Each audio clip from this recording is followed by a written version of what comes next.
Hey guys, I'm here to talk about OCD, my own experiences with it, my efforts at recovery, both with a therapist and on my own, extensive reading I've done, and basically just to chronicle my trials and my successes, my failures, in an effort to hopefully help inspire some of you who are dealing with this stuff as well, and just to offer some insight wherever I can. And yeah, to start, I want to say that I do not want to be doing this right now. This is causing me anxiety just doing this. I don't know if any of you happen to be familiar with the comedian Maria Bamford. I think you should be personally. I know comedy is very subjective. You may or may not like her, but she has OCD. She also deals with bipolar disorder, and I think she's just a phenomenal example of someone who is out there in the world doing shit that just scares her every single day. In her last special, Big Baby, she had this one line in which she's saying, people are always like, oh, you get to live your dream. You must be having so much fun. That's so wonderful. And she's like, no, I don't want to do this stuff. I don't remember the exact line, and I'm certainly not doing her justice, but it was something to the effect of, that is a false impression. She says, I didn't want to do this special today. So to me, that really struck home in terms of like, you can have all the anxiety in the world just banging on your door every single day, every moment of every day, and you can still do the things that you want to do. And I, for one, have spent way too many years thinking, I can't do this, I'm not ready for this, I'm not equipped, I'm not, whatever other excuses come into play. And by excuses, I don't mean like, oh, you're just making excuses for yourself and it's not that hard.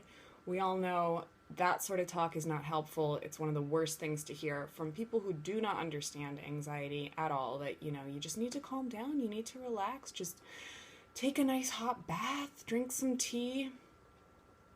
Anti-stress techniques do not help for a lot of things. They can be a good thing to integrate into your daily life, but there is a lot more that has to come into play, especially with something like OCD.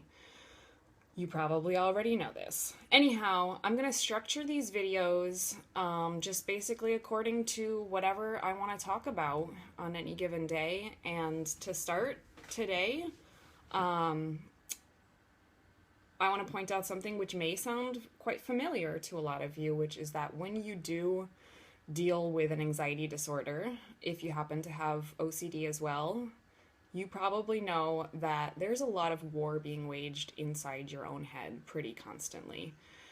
And in general, sometimes your brain will trick you and you will fall for it and you will really believe the stuff that it's saying to you, only to wake up the next day or the next week or the next month and be like, what the heck why did I buy into that? But sometimes even in the moment, that your brain is lying to you. You know that you should not be feeling this way. The should word. That comes up a lot in the moment where you're like, I shouldn't feel this. This is silly. I know this is irrational. I know blah, blah, blah, blah, blah. And yet you cannot overlook the reality of the feeling you're feeling. And a lot of your behavior, the compulsive behavior, is just something that despite all the knowledge, all the evidence in the world, you cannot seem to stop yourself from doing. So, for me, I've experienced that my whole life as really, I don't want to say a split personality. That's absolutely been an obsession of mine for years now. What if I have some dissociative identity disorder and I just don't know it yet, and maybe I'm delusional, and all of these things come into play. But I think it's an analogy that probably would make sense to a lot of people, as far as saying that, half of your brain is saying one thing, and the other one might be saying, that's absurd, I know that's not true, and yet there's a little part of that other half that's saying, but what if? what if? And it's responding to these what ifs that is the problem. So for the sake of me having more fun with this, I guess, I'm going to try as much as possible while I'm talking about various things to be very honest about my own feelings in the moment, the intrusive thoughts I'm having in the moment while I'm conveying this stuff, just to show that, I have learned a lot, I have made a lot of progress, and I feel very good about myself in a lot of ways. That does not mean that this stuff has disappeared. As you probably all know, and as you absolutely should know, OCD is chronic. You cannot cure it. You have to really learn these tools and consistently apply them in your life if you want to be successful with this. And it is absolutely possible to make incredible strides. Do not get bogged down in the fact that these intrusive thoughts do not stop. They don't go anywhere.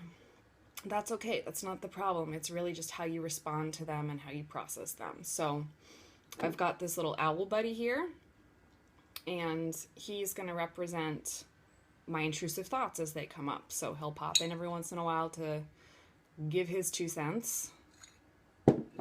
And then over here, I'm going to have the wise, rational, level-headed cow to respond sometimes well, sometimes not so well. So here we go. I'm an owl. Owls are supposed to be the wise ones. Already this metaphor is flawed. All right, whatever. Great. Good, let's go. Moving on.